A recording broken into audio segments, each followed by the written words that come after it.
package forming. Okay.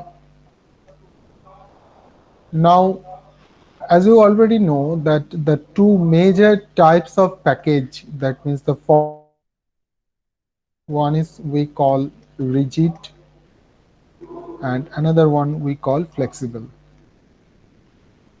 Okay. And there are few materials by which you can have both, and there are few materials by which you can have only one type. Say for example glass. Glass is exclusively for rigid packaging. You cannot have a flexible packaging with glass.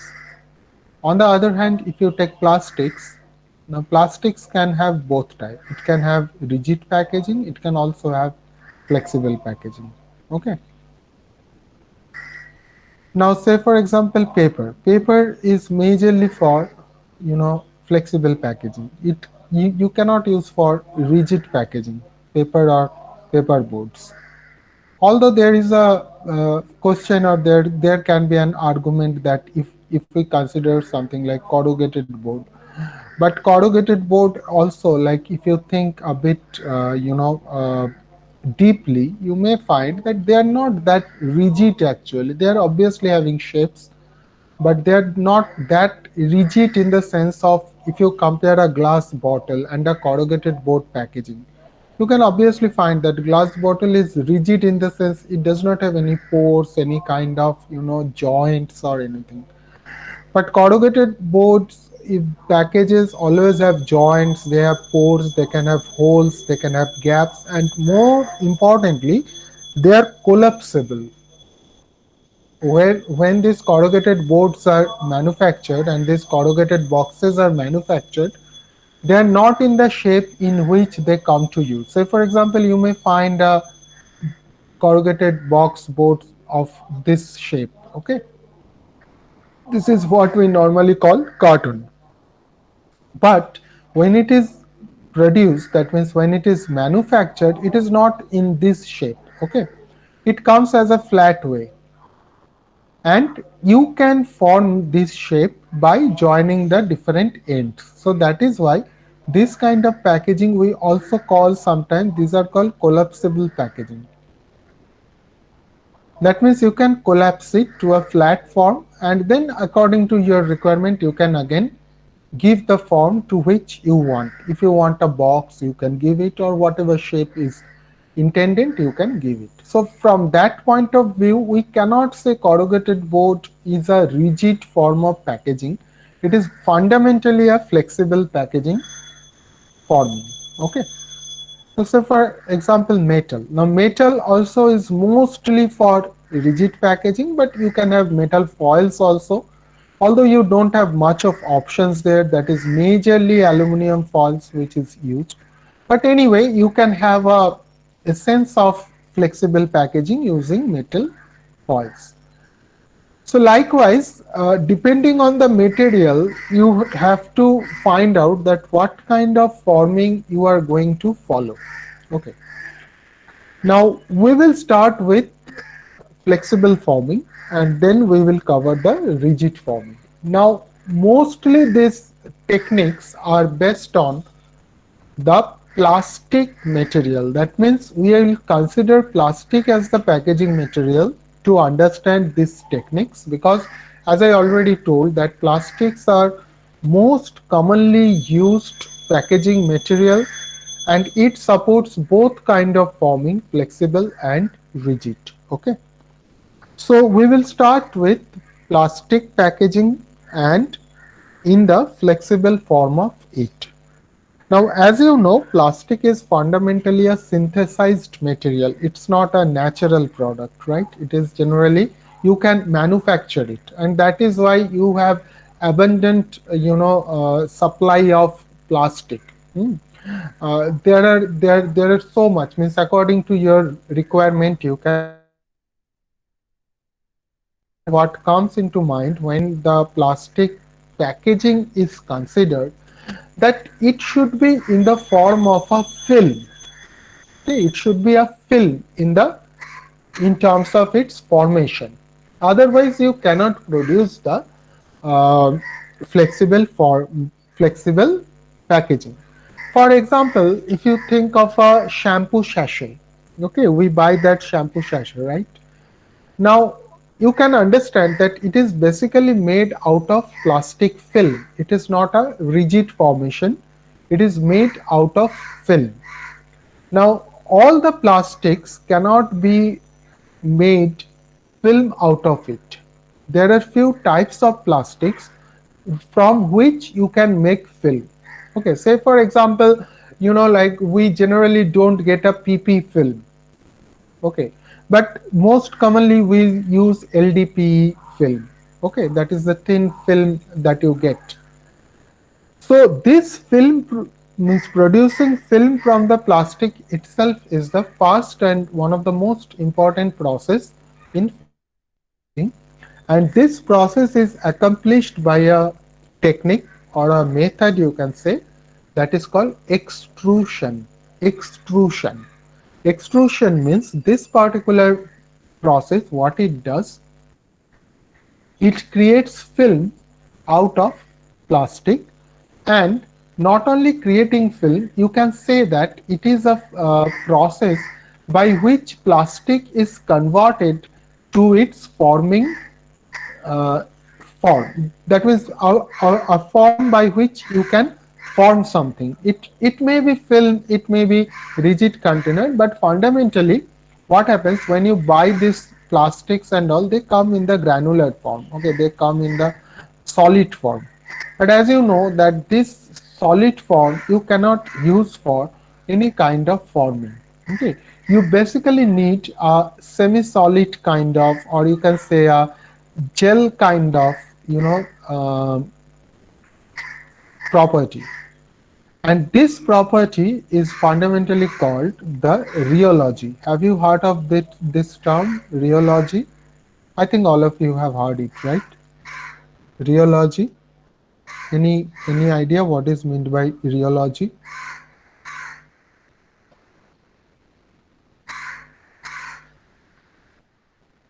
Hello. No, sir. Any of you know what is meant by rheology? I'm not asking for definition. I'm not asking technically. I'm just asking in a general way. What is the meaning of rheology? Any idea other than Immanuel? Anyone else is having any idea?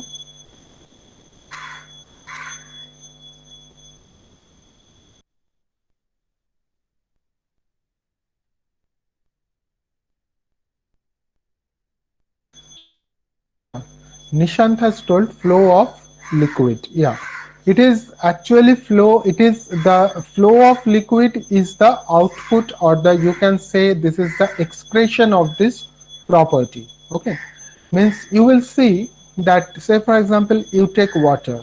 Okay, and you take some oil, or you may take some ink. Even if like some of you who already know about a bit more about the different printing processes, like the ink of different printing processes are also different. Say for example, if you use something like letterpress technique, or if you take something like offset technique or gravure, or screen printing, all these printing processes have different types of ink. Okay, now what is one of the major property by which they differ from each other? That is the rheology. That means, suppose if you take a liquid, and like liquid you will see that all the liquids don't flow in the same rate. The rate or the speed or the the way they flow, that is not same, right? So that is why where this rheology play the important factor. That depending on the rheology, the flow property, the flow characteristics will be governed. The rheological property of the rheology of the liquid, that fundamentally control the flow property of a liquid. Okay. Now coming to this point, so although you get in the solid form plastic, you have to convert it to a form which is having the required rheological property by which you can convert that plastic into a packaging form. This process, converting this solid granular form of plastic to a form by which you can make different kind of packages, is normally called extrusion. Okay, this is very important term called extrusion. And the device, the mechanism, I won't say device, rather the mechanism which is used for this extrusion method is called extruder. How this extruder works, we will see. Let us take a diagram of that.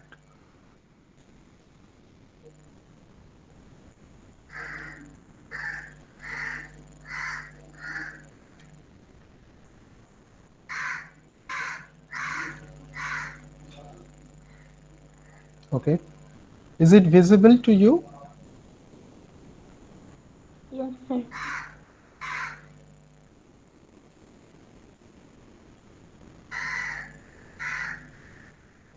Okay. So this is one example of the extruder. Okay. Now, as you can see that extruder,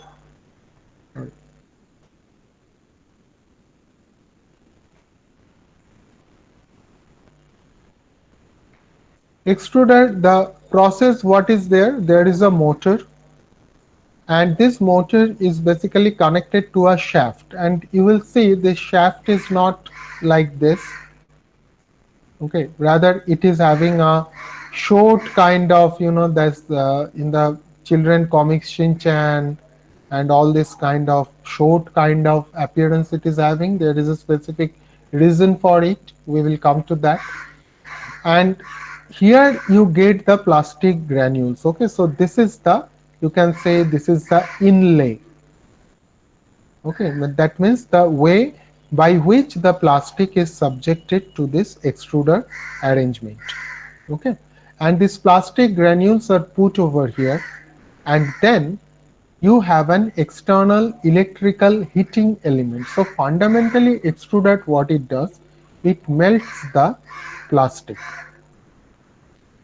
But as you know that I'm not remembering exactly whether I told that or not, that all of them is having some particular temperature. Any type of plastic or glass which can be converted to a semi-solid kind of formation, they are having different temperature points which are very important. Okay.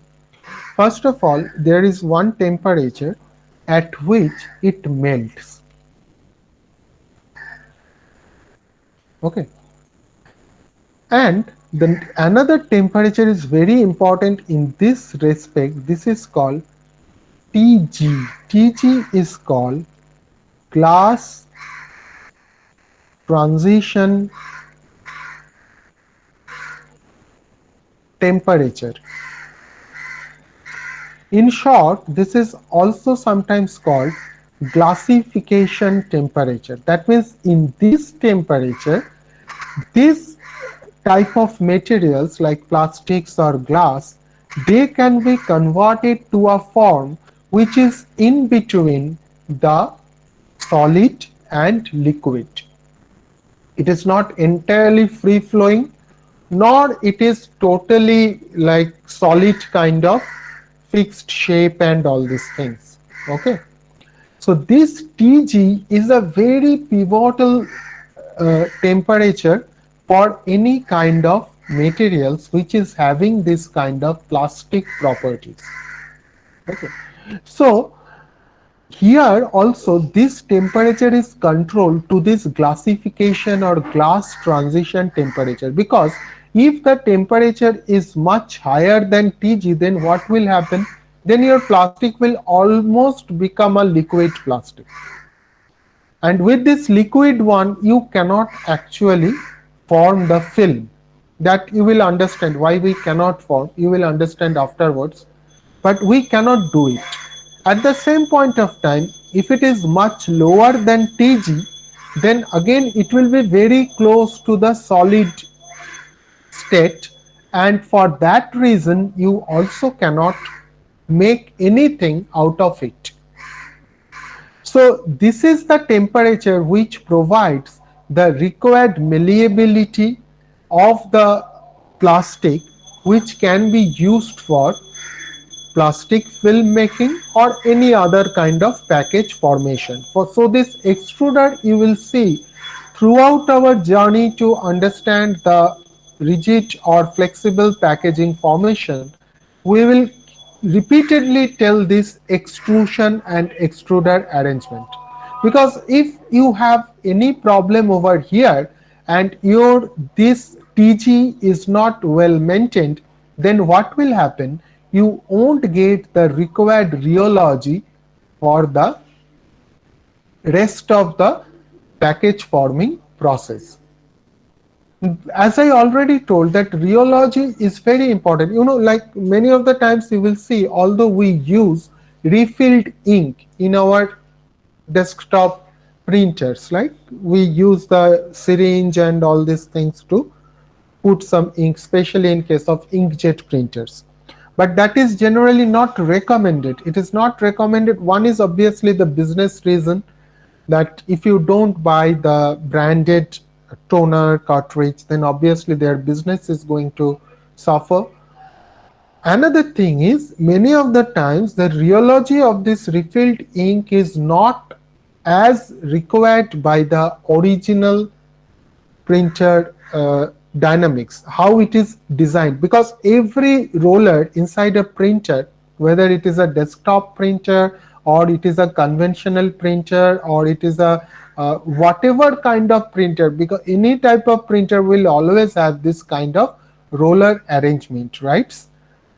So the movement of this roller and the spreading of ink on this roller highly correlated with this rheological properties. If this rheological property changes drastically, then it is not going to perform according to the requirement. And not only that, suppose you have set a speed for this roller, say for example you have set say 90 rpm, just for a very rough kind of example I'm giving. It is a very hypothetical situation, don't take this as exact values, these are just to make you understand. So your entire system is designed like at 90 rpm I will have, say this is the roller, if it rotates at 90 rpm, then I will have this kind of ink thickness, and that will be transmitted by several other kind of rollers, which is also called inking system or inking tray. And finally it will produce a defined thickness of ink on the paper. Now you can easily understand that if the property of this ink changes, then when it is rotating at 90 rpm, it is not going to produce the same kind of ink thickness. Now the problem is that any printing mechanism, any printing machine is the nucleus of every printing operation is synchronization. All the speeds, all the different parts, all the rollers, all the different devices, mechanisms, they are highly synced. If the sync cuts off at one point, then the rest of the process, the entire process is going to get suffered out of that. So that is why the rheology point I am stressing so much, that there are different things within this rheology, like you have tack, you have viscosity, you have different other things. So this rheological property must be well maintained, otherwise your entire system will crash down. Okay, so this electrical heating mechanism, what it does, it basically provides the heat to maintain or to bring this TG so that your glass, your plastic granules are converted to a semi-solid kind of, formation, a state, which will be coming out from this outlet. Okay, so this is fundamentally, you can say, the purpose is to produce molten plastic out of the plastic granules which are in the solid form. But remember, it is not that easy. Why so much of arrangement is required? The first and foremost important requirement is, as you know, okay, fine, you have heated, your plastic is molten. But the moment it comes out from this one, it will become solidified. But you need to keep this, molten state or in this glass kind of state for a particular duration, otherwise you cannot form. If you have molten it, then it is coming out and again it is getting solidified, so you cannot use it for any kind of formation. Now this extrusion system maintains the temperature such a way that your plastic remains in a particular state for a bit of time. I won't say for a very long time, but your, according to your design, you can keep into that state for a bit of time. Okay, and this one, this shaft inside it, that basically having a rotation, and also it is having an axial movement. Okay, that means it is having a this way movement, also it is having a rotating movement. Why it is so? This is a kind of, you can say, this is a kind of perturbation or agitation which has been introduced because, as you understand, this plastic is always having a tendency to clump together. Okay, just to to understand that thing, তোমরা কেউ আচ্ছা, তোমরা সবাই বাংলা বোঝো তো যারা এসছো এখানে, মানে নতুন যারা এসছো? হ্যাঁ স্যার। হ্যাঁ। হ্যাঁ sir. Just to make you understand, I am giving this particular example. It is not very much related to this. তোমরা কেউ কখনো সুজি বানিয়েছো বাড়িতে বা বানানো দেখেছো? হ্যাঁ স্যার। কি করতে হয় বলো তো সুজি বানাতে গেলে? প্রথম থেকে বলতে হবে না, মানে তেল দিলাম, ঘি দিলাম, ওসব বলতে হবে না। জাস্ট একটা মেজর কি কাজ কি করতে হয় সুজি বানাতে গেলে? সুজিটাকে নেড়ে যেতে হয়। হ্যাঁ, জল দিয়ে ফোটাতে হবে। ফোটানোটা তো পরে হবে, পরে এই হয়, যে হ্যাঁ, আগে নাড়তে হয়। নাড়তে হয়। কেন সমানে নাড়তে হয় বলো তো? ধরে না যায় যাতে। ধরে না যায়, আর কি বলো? ডেলা যাতে না হয়। হ্যাঁ হ্যাঁ, দেখবে ওই, মানে তুমি যদি ঠিকঠাক ভাবে না নাড়ো, কি হয় ওটা দেখবে ডেলা পাকিয়ে যায়। সাবুর সব ক্ষেত্রেও হয় এই ব্যাপারটা, ঠিক আছে?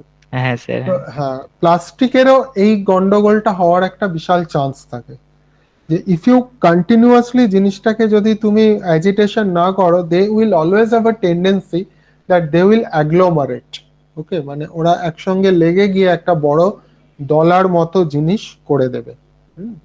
তো সেইটা হলে পরে কিন্তু আবার সেই একই জিনিস মনে রাখবে, এই যে প্রত্যেকটা মেকানিজম, প্রত্যেকটা machine, they are very much dependent on their previous process. তার মানে ধরো সে তোমার কাছে তিনটে, একটা মেশিন করা হয়েছে, তাতে তিনটে প্রসেস আছে, P1, P2, P3, এবং they are in the series and they are in a sync.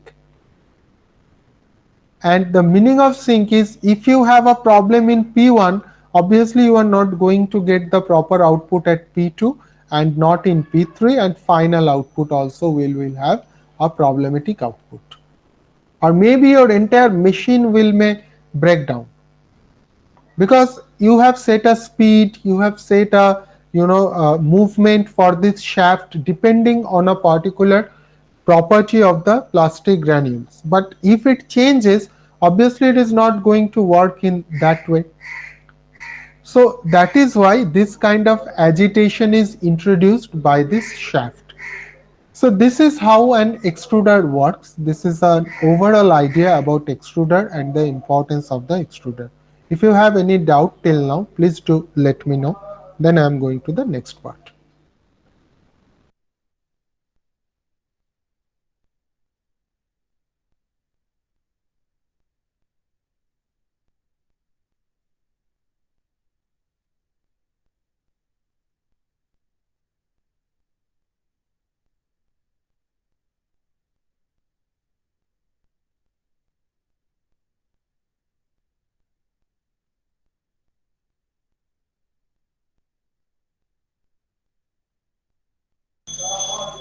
It seems you don't have any doubt, so I'm going to the next topic.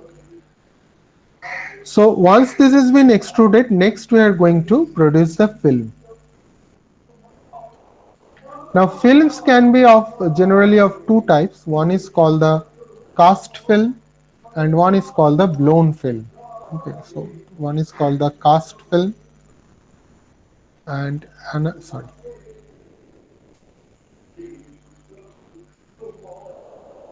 called the blown film.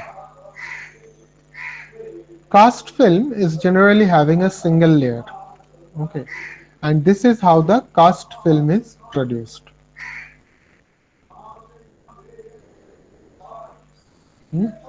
This is generally a single layer and which is normally used for the most of the flexible packaging that are automated. Okay. Now this cast film, how it is produced from the picture, I think easily you can understand that this is the extruder and here only this outlet has been shown. And from this extruder, as you can see, this molten plastic is coming out and it is coming on a roller. Okay. And this roller, as you can understand, that this is a steel roller because this roller is not only giving the shape but it is also helping for the solidification of the plastic. Because after formation, if your plastic is still in a kind of formation which can change its dimensions easily or it is having a tendency to get liquidify, then it will be difficult to maintain the film shape. So that is why we have a chill roll over here, which basically serve two purposes. One is to form the film and the next one is solidification of plastic. Okay. So here it comes and then obviously this is a supporting roller. We don't have given any name as such, but you can call it a support roller.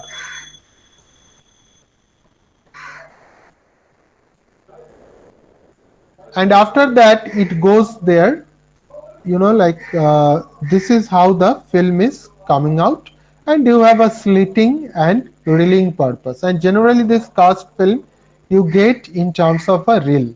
Okay, it comes in terms of a reel.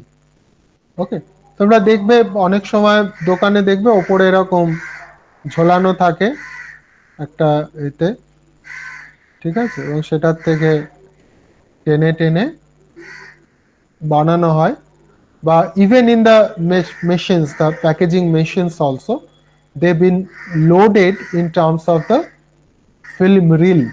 Okay, and here the reeling happens and after a given dimension automatically slitting happens. That means it cuts, every reel is having a given dimension. Okay, say for example it may be 50-meter reel, 60-meter reel, kind of that. So based on that it will get cut off. So this is how the cast film is made. It is very simple. I don't think any doubts will come over there. So the next one is the blown film. This is a bit complicated thing compared to cast film production. But anyway, we'll just see how it is done.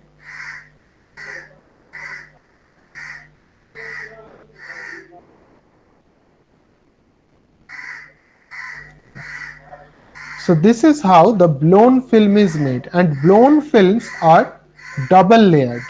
Okay, blown films are double layered. Okay.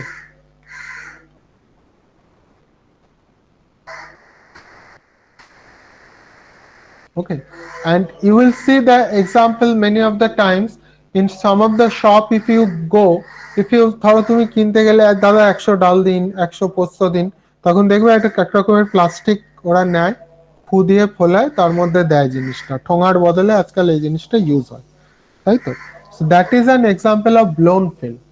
One of the way to understand is, in the blown film normally sidewise you may not get a scene. তোমার দেখবে তোমার মনে হবে পুরোটাই একটা solid type of formation, ঠিক আছে? So this is an example of blown film. Next I will show you some examples. I think it will be much easier for you to visualize the things. But anyway, this is how it is made. You can see that this is having two inlets of molten plastics, and these molten plastics are fundamentally coming from the extruders. Okay.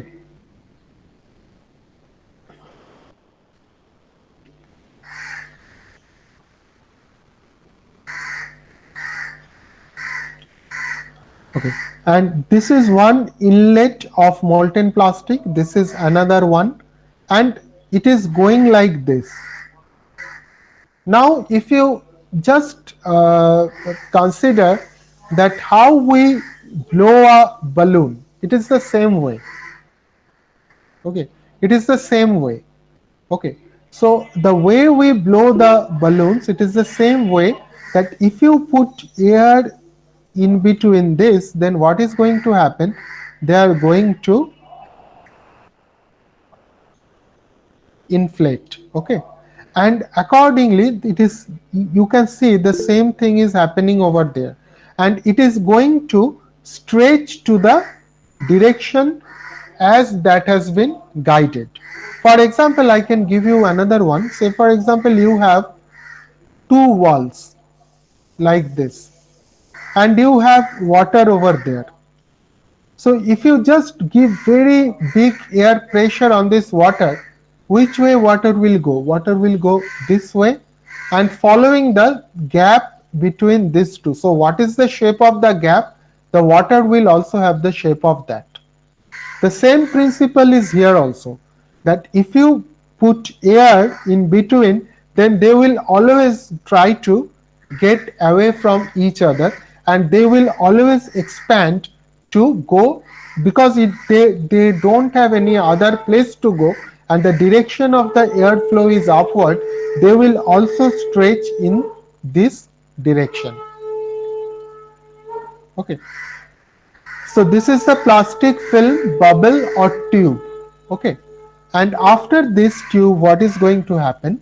They are having some guides which are called frames. So they are coming like this. Suddenly they get some obstruction over there, and these obstructions make them to get into this particular shape. Okay, and finally in these two rollers, they are joined together, but as they have already been separated, when means this kind of films, what will happen, if you take this film and if you blow in between, তুমি দেখবে অনেক সময় for yeah. Shubham বলো কি বলছো? Sir তেলের pouch যেগুলো না হয়, না না না না না না, তেলের পাউচ এটার এক্সাম্পল না, এটার এক্সাম্পল তেলের পাউচ না, এটার একটা এক্সাম্পল ভালো তুমি পাবে হলো গার্বেজ ব্যাগ, দেখেছো? আচ্ছা তোমরা একটু ওয়েট করো, আমি কয়টা এক্সাম্পল নিয়ে আসি তাহলে।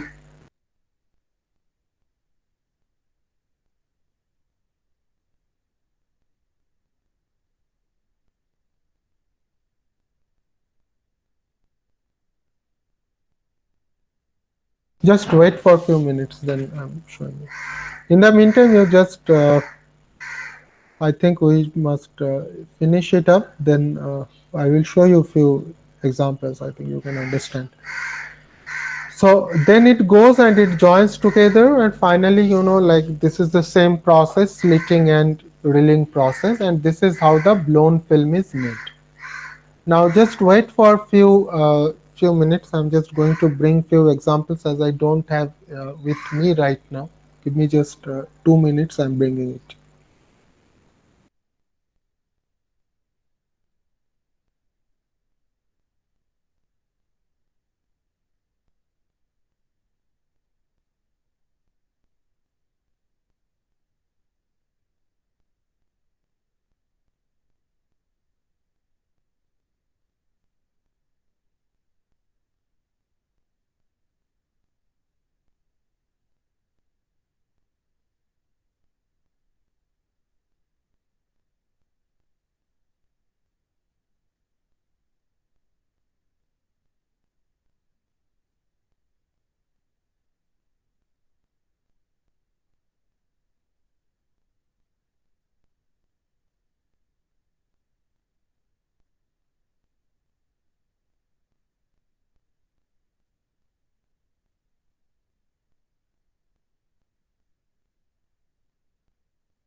Hello.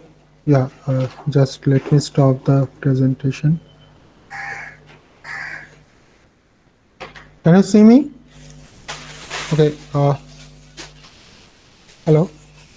Yes, sir. Yes. Yeah. This is a garbage bag. Okay. In this garbage bag, if you see minutely, you cannot find a joint in the sides. You see, it looks like a solid formation. You can check it if at your home if you have. It is only having a joint over there at the bottom of it. Can you see or can you understand? It is a bit difficult, but still I don't have any other way to make it clear. Yes, sir. Yes. Okay. So this is the example of blown film. Like this film is blown like this. What they have done, they have just made a heat sealing over there to make the end. Correct? Okay. Now coming to this one, the oil pouch. Now the easiest way to understand, if you see in this side, you have a joint. You see, it is having three joints. In top one, in bottom one, and also a sidewise one. Okay. And the middle one. Middle there is no joint. In middle it is no joint. It is flat. Oh, okay. Okay. Only three sides it is there. One is top, one is bottom, and one is side. Why it is so, in the next class we will come to know. This is a different kind of packaging actually. Okay. So always means anytime if you want to understand what is the packaging process, one of the easiest way that you concentrate on the joints, that how many joints are there and in which direction the joints are there. I hope it is a bit clear to you now.